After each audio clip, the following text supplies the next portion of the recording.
মাছ খোৱাৰ পাছত মৰি গ'লেও নাখাব এই 7বিধ খাদ্য। সাৱধান, মৃত্যু পৰ্যন্তৰ হ'ব পাৰে আপোনাৰ। মাছ খাই কম বেছি পৰিমাণে প্ৰায় সকলো মানুহে ভাল পায়, কিন্তু মাছ খোৱাৰ পাছত এই 7বিধ খাদ্য যদি আপুনি সেৱন কৰে তেনেহ'লে আপোনাৰ শৰীৰতো দেখা দিব পাৰে বিভিন্ন ধৰণৰ বেমাৰ, যি বেমাৰ হয়তো কোনো চিকিৎসা নাই, নাইবা আপুনি জটিল ৰোগতো আক্ৰান্ত হ'ব পাৰে। বিশেষজ্ঞসকলে দিয়াৰ পৰামৰ্শ অনুসৰি মাছ খোৱাৰ পাছত কেতিয়াও এই 7বিধ খাদ্য খাব নালাগে। মাছ খোৱাৰ পাছত আপুনি কেতিয়াও গাখীৰ নাখাব। মাছ খোৱাৰ পাছত গাখীৰ খালে আমাৰ পাচন তন্ত্ৰত কিছুমান বিক্ৰিয়া ঘটিব পাৰে, যিয়ে আমাৰ পাচন তন্ত্ৰৰ যিকোনো ধৰণৰ বেমাৰ সৃষ্টি কৰিব পাৰে। ইয়াৰ উপৰিও মাছ খোৱাৰ পাছত আপুনি কেতিয়াও চি ভিটামিনযুক্ত খাদ্য অৰ্থাৎ টেঙাজাতীয় খাদ্য খাব নালাগে, কিয়নো মাছত আছে প্ৰটিন আৰু টেঙাজাতীয় খাদ্যত আছে চি ভিটামিন, যাৰ ফলত আমি মাছ খোৱাৰ পাছত যদি টেঙাজাতীয় খাদ্য খাওঁ ই আমাৰ শৰীৰত গৈ বিভিন্ন ৰাসায়নিক বিক্ৰিয়া ঘটিব পাৰে, যাৰ ফলত মানুহৰ ছালৰ ৰোগ হ'ব পাৰে। ইয়াৰ উপৰিও মাছ খোৱাৰ পাছত কেতিয়াও খাব নালাগে মৌ ৰস।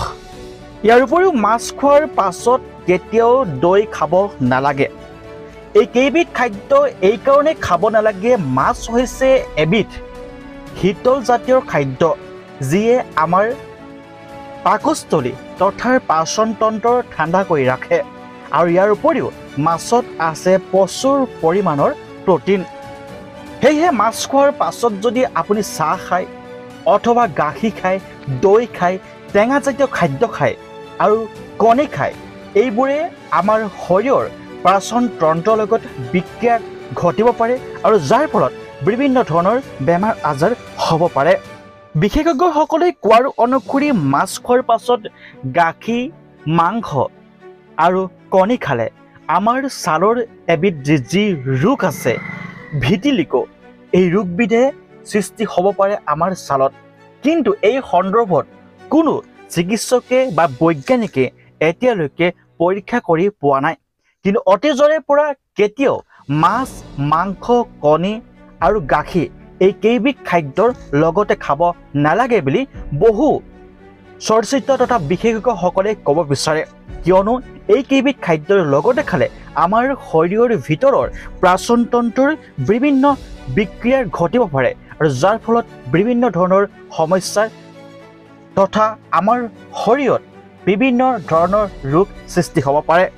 এই সন্দৰ্ভত আৰু অধিক জানিবৰ বাবে আপুনি গুগল নাইবা ইউটিউবৰ সহায় ল'ব পাৰে।